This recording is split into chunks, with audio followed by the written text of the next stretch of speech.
Hello, time for Chapter 6 of Salsa Stories. Birthday Pinata, Uncle Robert's Story. One bright, clear morning right before my 8th birthday, Mommy took me to my Mamarosas, just as she did every morning on her way to work. Apurate, mi hijo, said Mommy. Hurry, or I'll miss my ride. Leaving a trail of red dust behind us, I ran to keep up with her as she pulled me along the narrow streets of our barrio, in the Mexican town of Juarez. Neighbors who trickled out of their houses to start their daily routines greeted us as we passed. But there was no time to stop and talk. Small pearls of sweat rose on Mommy's brow and rolled down her carefully made-up face as we rushed along. Today, as always, Mommy had put on a freshly ironed dress, curled her light brown hair, and slipped her old plastic sandals into her feet. She didn't want to ruin her high heels, so she would put them on just before she reached the Texas border. When we finally arrived at Mamarosas, Mommy quickly bent down and offered me her cheek. Dame un beso, Roberto. Give me a kiss, she said, smoothing back my hair with her hand. I get paid today, so when I pick you up, we'll go to the market to buy the pinata I promised you. Viva! I cheered, hugging her tight. I loved the pinatas my friends had on their birthdays, and I'd always dreamed of having one of my own. Now my wish would come true. Mamarosa, who'd come out to greet us, smiled at my excitement. And we'll make chiles rellenos for your birthday dinner, too, she added, squeezing my shoulders with her big warm hand. Si, Chico, Mommy said. Didn't I tell you that if you got good grades, you would have a special dinner and a piñata for your birthday? Now keep up the good work at school and do what Mama Rosa says. Then she kissed her mother goodbye and left. Be careful at the border, Mama Rosa called to Mommy as she disappeared down the road. Monday through Friday, Mommy worked in Juarez's twin city, El Paso. She would catch a ride in a van with other women who, like her, worked as maids and nannies there. At the American border, she would tell the guard the same story. She was crossing the border to go shopping. She thought that being all dressed up made her story more believable. As soon as she was in El Paso, she would get on a bus for the long ride to the city's east side. Then she would get off the bus and walk the rest of the way to her final destination. Many other women lived all week in the houses where they worked. They would only return to their families on weekends. My mother was not one of them. She came home every evening to make dinner for us, to mend our clothing, and to check if I had done my homework, and I was glad to have her with me every night. When it was time, Mama Rosa took me to school, and lucky me, to get there we had to go by the market. In the distance, I could see the vendors opening their stands and arranging their wares. Can't we stop and look at the piñatas, please, Mama Rosa? I begged. How many times have you seen them? Mama Rosa laughed. But of course she let me go. Inside the dark market building, we walked past the many stalls filled with fruits and vegetables, purses and handbags and clothes, and then we came to the one I liked the best, the big one that sold piñatas. Dozens of them in all shapes and sizes hung from the ceiling. There were donkeys and horses, cats and dogs, rabbits and fish, and even a silver star. Dazzled by the brilliant colors of the tissue paper that covered them, I stared at each one, hypnotized. Then I looked in the corner to make sure my favorite one was still there, the huge red bull with multicolored ribbons tied to its horns. Standing next to him, I could look right into his deep black paper eyes. He was as tall as I was. I was sure he could hold more treats than any other piñata there. Look, I whispered to Mama Rosa. The bull I want is still there. We'll see which one your mommy can buy, Mama Rosa said with a wink, but now we must get you to school. Mommy doesn't want you to be late. Don't worry, the vendor joked with me. The piñatas will be waiting for you when you come back. In the classroom, I told my best friend Pablo about my piñata. He was as excited as I was. And all day long, I raised my hand to answer the teacher's questions, hoping to make the day go faster, but it went as slowly as ever. That afternoon at Mama Rosa's, I did my homework right away while I waited for Mommy to return from her job. I kept thinking about my piñata and what we would fill it with. In the barrio, when someone had a piñata, it was hung out on the street, and all the children were invited to share in the fun. I prayed the vendor would not sell my bull before we got there. When evening came, I sat on Mama Rosa's wooden front steps, lost in my daydreams. The shadow of the saguaro cactus on the side of her house grew longer and longer until it faded into the darkness. Where was Mommy? I never stayed at my grandmother's this long. Would the market still be open after sunset? Behind me, I heard Mama Rosa pacing in the kitchen. I was getting very hungry. Suddenly, Papa appeared.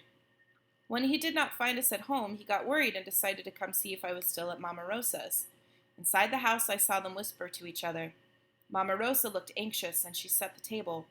The three of us sat down and had some frijoles. We ate the beans in silence. It was late at night when Mommy finally arrived. We all rose to greet her as she walked in the door. She looked frazzled. "You won't believe the day I had," she exclaimed. She was out of breath. "This morning they stopped me at the border. They held me for hours, asking all kinds of questions. They asked what I was going to buy, how much I was going to spend, what stores was I going to. I was so nervous I couldn't even answer. By the time they let me go, it was very late, and I thought I might lose my job. I was lucky Senora Smith didn't get mad. Then I worked late to make up for the time I lost." Mommy collapsed next to me on the small couch where I sat, and her head sank into her hands. "I was careful to return after the change of border patrol," she said. "I don't like it," Mama Rosa complained. "What if the guards filed a report? You could end up in jail. Can't you quit?" "No," Mommy said, weeping. "We need the money I bring home." "Is it true that with the money you bring, we can buy many things we need?" Papa said.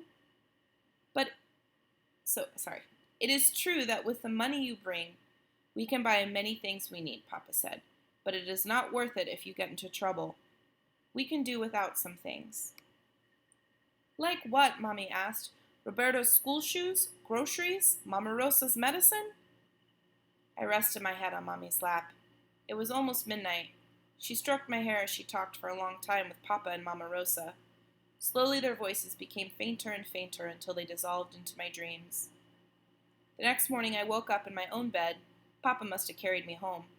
Seated at the foot of the bed, Mommy was singing Las Mañanitas. Still half asleep, I realized it was my birthday. "This evening we'll have your favorite meal," Mommy said when she finished the birthday song. "Mama Rosa is coming to help me make you chiles rellenos." "Gracias, Mommy," I whispered. I was about to ask if I was still getting my piñata, but when I remembered how upset Mommy had been the night before, I thought it was better not to ask. "Now get dressed, and after breakfast, you'll go with Papa and help him with his errands. I need to clean the house." I spent the morning of my birthday with Papa at the hardware store. He was buying materials he needed for a construction job. The store was close to the market, so while Papa paid, I ran to the piñata stand. The donkeys and the horses, the cats and the dogs, the rabbits and the fish, and the silver star dazzled more brilliantly than ever. But something was wrong. The corner where my huge bull had once stood was now empty. My piñata was gone. The burning desert sun was high when we got back home. Inside the kitchen, I found Mommy roasting poblano chilies on the flat iron pan. When she finished, Mama Rosa filled them with cheese. "Roberto," said Mommy, "go wash up and get me 3 big ripe tomatoes from the garden. I need them for the pico de gallo." Slowly I went out to the garden. While I was excited about my birthday dinner, I knew that without my piñata, my birthday wouldn't be the same. Outside, I found Papa talking with one of our neighbors who was attaching a rope to the roof of his house. Papa leaned over a large bag and slowly removed what was inside. At first I saw a horned head appear, then I saw a big red body. "Papa! Papa!" I ran up to him. "It's my piñata! The exact one I wanted!" "I know," he said. "Mommy and Mama Rosa bought it this morning." I started to run to get Pablo, but stopped when I heard his shout from behind me. He raced toward us, followed by about 20 other children from the barrio. They all lined up single file to hit my birthday piñata with a wooden stick. When everyone was there, Papa put a blindfold on the first child in line. All the other children watched and chanted, "Dale, dale, dale!" By the time the bull had lost a horn and a leg, it was finally my turn. Papa blindfolded me. "Dale, Roberto!" My friends cheered. "Hit it!" I aimed high and hit the piñata. I heard a muffled thud and took off my blindfold to see only a single orange had fallen. "My turn!" cried Pablo. He gave 2 heavy blows, and with the second one, a shower of juicy oranges, hard candy, peanuts, and sugarcane pieces came pouring down from the piñata's swaying shards. My piñata had more treats in it than any we had ever seen. Amid the laughter and shouting, all the children scrambled on the ground to pick up what they could. When I got up with my hands full, I saw Mommy watching me tenderly. The afternoon wore away, and one by one, my friends left, all except Pablo. Mamarosas had invited him and his parents to join us for dinner. My uncles, aunt, and Pablo's parents chattered as they ate. Feliz cumpleaños, Roberto, Mommy said as she handed me a plate with 2 freshly fried chiles rellenos, warm flour tortillas, frijoles, and pico de gallo. Victoria, Mamarosas said, are you going back to work on Monday? Si, Mama, Mommy answered. I have to. Don't you think you might get stopped again? Mamarosas asked anxiously. As Pablo and I sank our teeth into the warm chiles oozing with melted cheese, Mommy came to me and kissed me on the forehead. How did you like your birthday? She asked. It was the best birthday I ever had, I answered. Mama, Rosa, and Mommy looked at each other, their eyes smiling with silent understanding. And that, Mommy said, is your answer. All right. I hope you enjoyed Chapter 6. We'll see you next time.